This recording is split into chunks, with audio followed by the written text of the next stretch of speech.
is steeped in history. It is the site of the Garden of Eden, of the Great Flood. It is the birthplace of Abraham. You tread lightly there. A river flowed out of Eden to water the garden, and there it divided and became 4 rivers. The name of the first is the Pishon. It is the one that flowed around the whole land of Havilah, where there is gold. And the gold of that land is good. Bdellium and onyx stone are there. The name of the second river is the Gihon. It is the one that flowed around the whole land of Cush. And the name of the third river is the Tigris, which flows east of Assyria. And the fourth river is the Euphrates. Not to scare you, but to prepare you.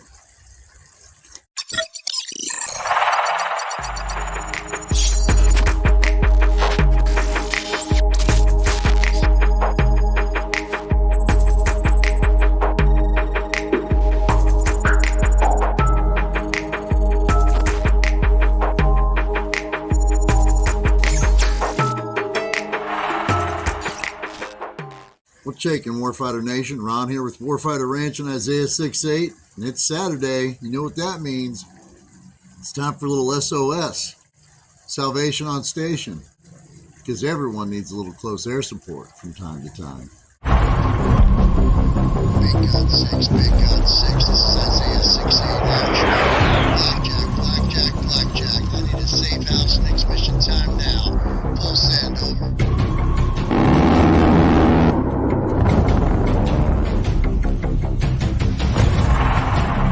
Fear can sometimes be a good motivator, but faith is a whole lot better. I use this analogy with people a lot these days. I tell them that everyone wants to go to heaven, yet no one wants to go today. Usually they've heard it before, and usually they agree.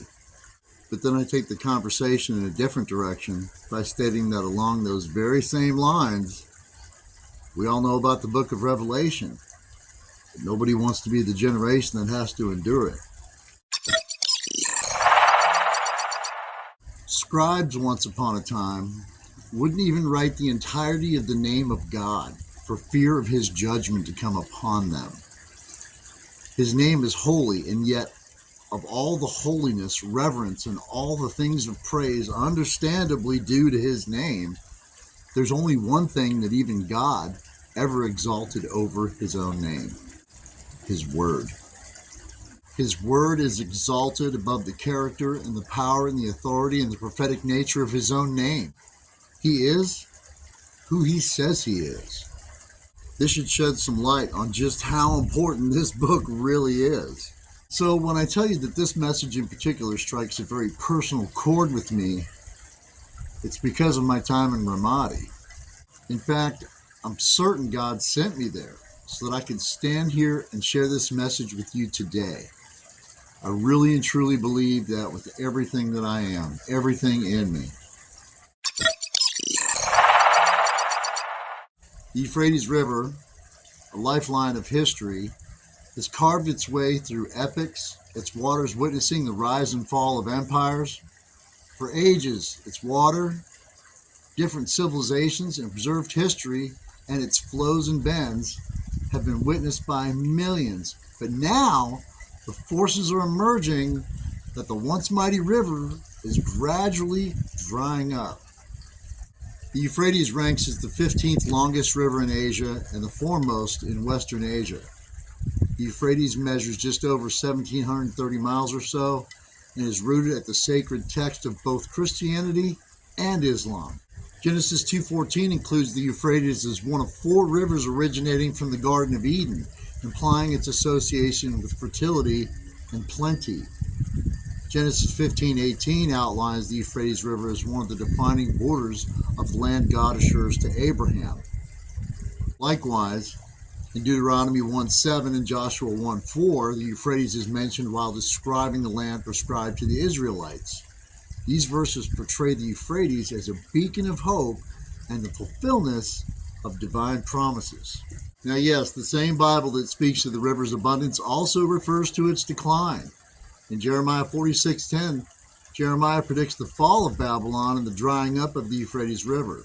Yet that day belongs to the Lord Almighty, a day of vengeance when he will avenge himself on his foes. The sword will devour, till it is satisfied, till it has quenched its thirst with blood. For the Lord Almighty will offer sacrifice in the land of the north by the river Euphrates. The Euphrates River is leaving the world speechless right now. The Iraqi Ministry of Water Resources now warns that the Euphrates could be completely dry by 2040, and some believe it could be even sooner. If you're still here when it happens, remember my warning. The Bible predicts that when the Euphrates is scorched, the kings of the east will start marching towards Israel.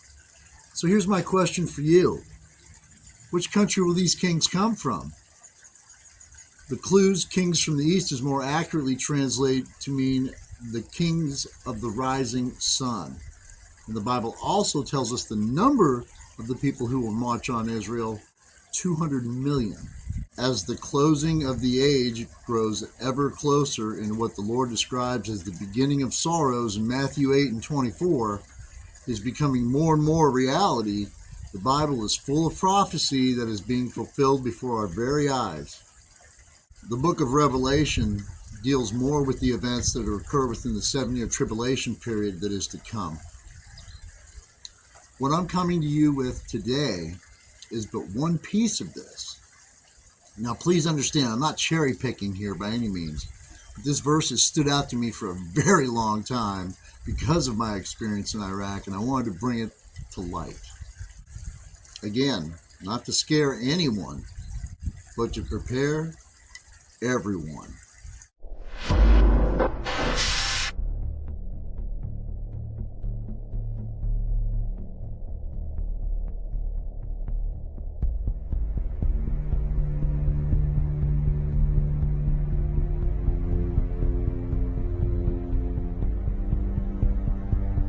This prophetic message written by John as the revelation of Jesus Christ could not be any more clear in what we're seeing today. Then the sixth angel blew his trumpet, and I heard a voice from the four horns of the golden altar before God, saying to the sixth angel who had the trumpet, "Release the 4 angels who are bound at the great river Euphrates." So the 4 angels who had been prepared for the hour, the day, the month, and the year were released to kill a third of mankind. The number of mounted troops was twice 10,000 times 10,000. I heard their number. Like many of you, I've been on one side of what you might call an invading or occupying army. There was strength in our numbers, warrior skill, craft, battle mind, and resolve. We felt invincible. But this does not give me that same warm fuzzy. You? The Bible warns us that these 4 angels are bound in chains of darkness underneath the Euphrates River. These are some of the same rebellious angels cast out of heaven who will lead a 200 million man army out of the east. I think it's also really important to point out at this time that at the time John penned this prophetic revelation of Jesus, there weren't even that many people populating the earth. If you think that number is mind-blowing now, just imagine how he felt. And even having stood in formation of thousands, even 10,000 or more for division-level change of command ceremonies, even now, it's hard for me to imagine a 200 million man army. The only way I know how to defeat an army that large is to give them the command of counter-column march and see what happens. I'm inclined to agree that these worldly events unfolding could quite literally be more like the beginning of the groans and birth pains the Bible speaks of before that great and terrible day of the Lord. Please pay attention.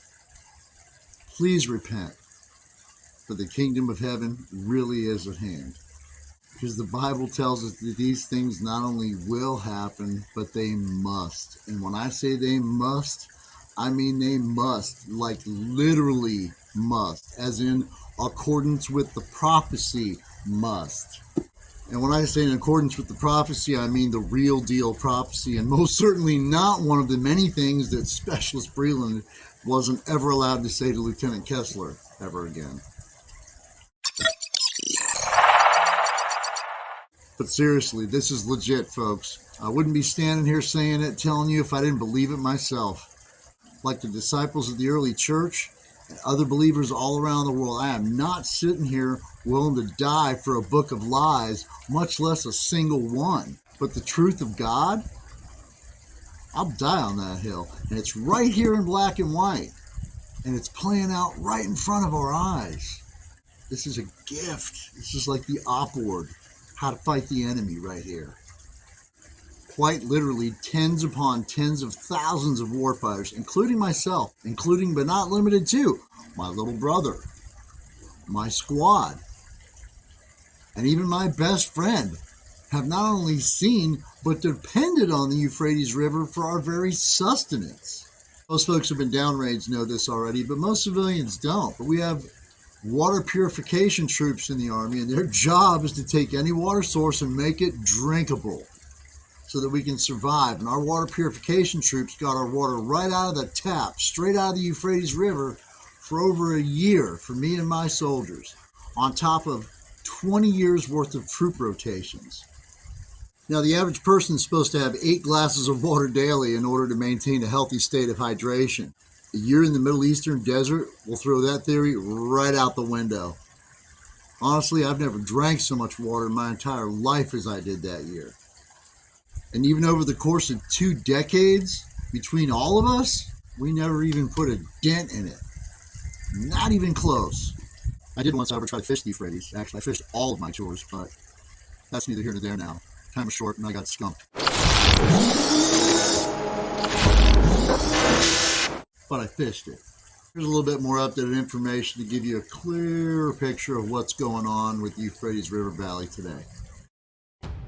Euphrates River is extremely drying up in Iraq and Syria. This is the update of 2023.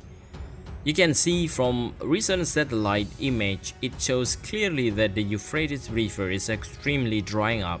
This picture is from 2021 when the Euphrates River water is still full. But now, look at this picture. It is recorded by Google Earth in 2023. The Euphrates River is almost completely drying up. This is the Anna Tower in Iraq. You can see the Anna Tower has shown up completely. It is the measures of the waters in the region. But for all the hundreds of millions of gallons per minute flowing through Turkey, Syria, and Iraq, and tributaries leading through an additional 3 countries, the Euphrates River is in fact drying up. For those of you in the comment section who are going to take a pot shot and say, well, the Syrians control the dam, so of course it's drying up. This never says how it will dry up. And as hard as that is to imagine, even for me, someone who's seen it with my own eyes, it is a staggeringly sobering thought. That's it for this week. You've got your spiritual chow. Pass it on to the next troop. Next mission, time now. See you on the other side. Do not get off on exit 22, over.